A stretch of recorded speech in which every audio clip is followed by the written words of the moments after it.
I was born in Toronto. I've been born and brought up over here, but my family's from an Indian background. So a lot of my life had to do with, I guess, a mix of Canadian culture as well as at home the Indian side of things. So I grew up knowing my culture, knowing my language, and knowing the religion of my parents very well. I grew up in the temple, and I would always go to summer camps and Sunday school, and always going to prayers and so on and so forth. So I went through a lot of, like, I guess, culturalization in both the culture of my parents and the culture that I was growing up in at school. I went to high school over here. I was a pretty studious person, but I also had my fun on the side, and I was really into music. I used to play guitar. I played for 11 years, and so that was my life, I guess, before.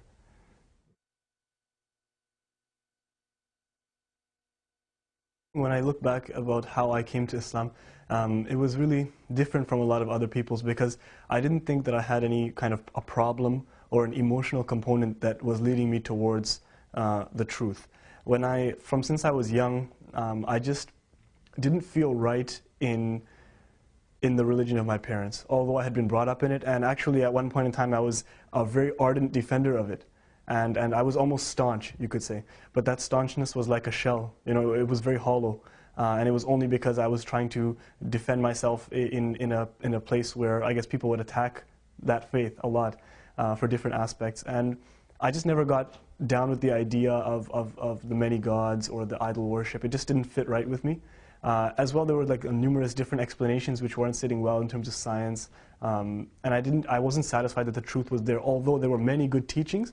And I have to clarify that values and beliefs I found were in every religion. And after I left the religion of my parents when I was just starting into my teenage years, I came across the Bible and Christianity, and I read the Bible, and it was beautiful because I came across this idea of one God. In the Old Testament, I came across this idea of one God, and that just like it held me.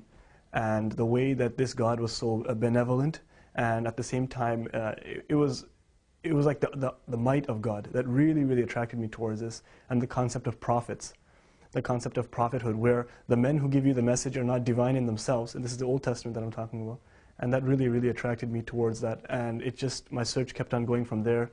I went into the New Testament, read that, and again, I was really happy with the values that I had found, and I had fallen in love with the character of Jesus, but at the same time, I just couldn't accept it into my heart. It didn't fit for me. And that's when I started to kind of cast off all religion, and I became atheist for a point in time. But after a while, I couldn't force atheism upon myself because I knew in my heart, and just from the logic around me, that this whole creation was created by some awesome being. And that's what led me to go to any spiritual buzz I could find, whether it's a Buddhist circle or a Catholic church or a Sikh temple, or even sometimes a Hindu prayer with my parents. The only religion I never actually bothered to look into was Islam. Like, my parents are from India and from a Muslim city in India. So we always grew up knowing about Islam, although not the beliefs itself, but the lifestyle of a Muslim, the Islamic culture. And the thing is, we always had a lot of misconceptions that were going around. And so whenever I grew up in Islam, it was always centered around certain misconceptions, like misconceptions such as terrorism or the rights of women. These were always issues that always held me back from wanting to even look into the religion. And a lot of my friends in high school, actually some of my best friends in high school, were Muslims, although they weren't practicing at that time. And I never got the message of Islam through their actions because we were doing the same things. And it's only once that I came into university and I found that it was a place where you could, I guess, open up your ideas a little bit more, question yourself and question those around you.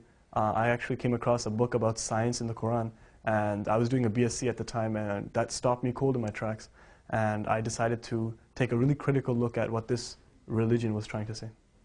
In terms of a defining moment, I can definitely say that the minute I came across a scientific fact in the Quran, like my thinking style is very rational.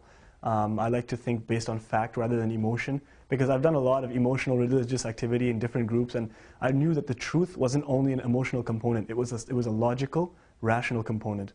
And I needed to find a truth that was consistent and rational all the way through. And when I came across, I guess, reading books about science in the Quran, that's what started to propel me towards finding out about the religion, but definitely the defining moment was the day I took my declaration of faith, the Shahada.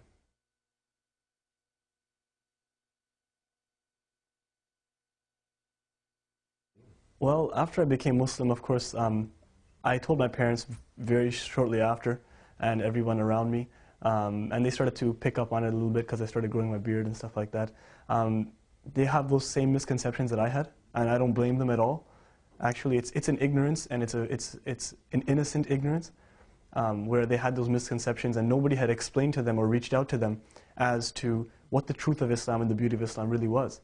So when my family reacted slightly negatively towards me, I knew it was just their emotional reaction, and it was them not understanding that I had become a better person and why I'd made this change.